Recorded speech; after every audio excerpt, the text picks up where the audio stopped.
বাংলাদেশ দল বিশ্বকাপ শেষ করে এসেছে গতকালকে। এখন প্রসিডিউরটা কি হবে, বা এই যে অনেক আলোচনা হচ্ছে, এটার আসলে কোনো ব্যাখ্যা আছে কিনা আপনাদের কাছে? এই যে বাংলাদেশ টিম এখন দেশে এসছে, ওদের নেক্সট সিরিজের আগ পর্যন্ত একটা ব্রেক পাবে। ওরা খুব স্বাভাবিকভাবে একটা ব্রেক পাওয়ার কথা, বিকজ লম্বা ট্যুর ছিল, তো সময় কাটাবে, ফ্যামিলিকে টাইম দিবে, তো তারপর ওদের আবার পরবর্তী সিরিজের জন্য ওরা রেডি হবে। এই সিস্টেম হয়ে থাকে। আর খেলার ব্যাপার নিয়ে যদি আপনি কথা বলেন, তাহলে দেখেন, আমাদের আমাদের সুপার 8-এর আগ পর্যন্ত ভালোই গেছে, বিকজ সুপার 8 যেহেতু থ্রু করেছে, 3টা ম্যাচ উইন করেছে গ্রুপ পর্যায়ের। আর তারপরে এসে আসলে আফগানিস্তানের সাথে ম্যাচটা আসলে জেতা দরকার ছিল। জিতলে আসলে পুরোপুরি ভালোই যেত বলবো আমি, বিকজ যদি অনেস্টলি বলেন, ইন্ডিয়ার সাথে যেরকম ম্যাচ হয়েছে, আসলে ওইখানে আমাদের জেতার চান্স ছিল না। ওরা যে টাইপের ক্রিকেট খেলেছে, ইভেন অস্ট্রেলিয়ার সাথেও।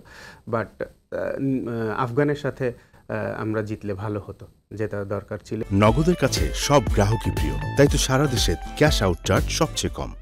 এবং আমাদের জন্য সবথেকে বড় ব্যাপার যেটা ছিল, আমাদের জন্য বিশাল একটা অপরচুনিটি আসছিল, যে সেমিফাইনাল খেলা, যেটা খেলতে পারলে আসলে আর কোনো কথাই থাকতো না।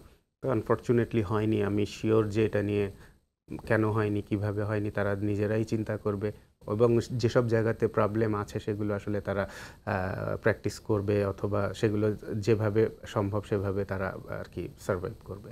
ব্যাটিং নিয়ে অনেক কথা হয়েছে। আমরা যদি দেখি, লিটন দাস থেকে শুরু করে অনেকের ব্যাটিংয়ের ব্যাপার, বা ওয়ার্ল্ড কাপের এবার ব্যাটিংটা শুরুর দিকে সব মানে বড় বড় প্লেয়ারদেরও ভালো হয়নি, বাট বাংলাদেশের ব্যাটিং নিয়ে অনেক বেশি আলোচনা হয়েছে। আপনাদের মানে এই বিষয়টা নিয়ে কোনো কথা রয়েছে কিনা? দেখেন, সাউথ আফ্রিকাও আমাদের সাথে 114 রানে অল আউট হয়ে গিয়েছে। ওদের ওদের ওরা ওরা ইভেন প্রায় প্রত্যেকটা টিমই কিন্তু ব্যাটিং নিয়ে আসলে, আমেরিকাতে যারা খেলেছে তারা তো সাফার করেছেই।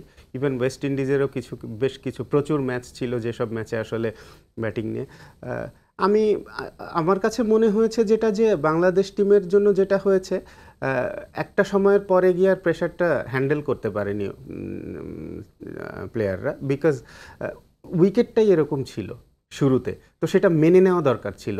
এটাকে আসলে আমরা কিভাবে, আমার মনে হয়, আমি জানি না, আমি নট শিওর ইয়েট, যে হয়তো সে ভাবছে, যে প্লেয়াররা ভাবছে যে আমরা খারাপ খেলছি, আমরা ভালো খেলছি না, এই জন্য এরকম হচ্ছে।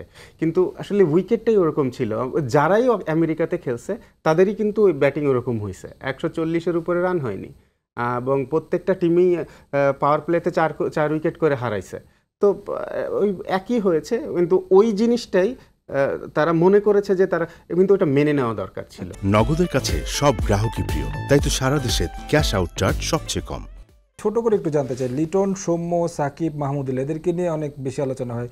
লিটন, সৌম্যরা কতদিন সুযোগ পাবে, মাহমুদুল্লাহ, রিয়াদ, সাকিব কতদিন আসলে দলে থাকবে, এই বিষয়গুলো নিয়ে আসলে আপনাদের আলোচনা হয়েছে কিনা? দেখেন, ওরা মাত্র শেষ করে আসলো, এখনো আসলে ওরকম কোনো কথা হয়নি। আর ওরা যতদিন ফিট থাকবে, ওরা ভালো খেলবে, ওরা খেলবে। আসলে এখানে তো এরকম না যে কেউ একটা সিরিজ খারাপ খেললো তো তাহলে কত দিন খেলার হিসাবে চলে আসবে, সেটা ঠিকও না। তবে চেষ্টা করা হবে যে বেস্ট টিমটা করার, তো তার জন্য আসলে যদি কেউ না থাকে টিমে, না থাকবে।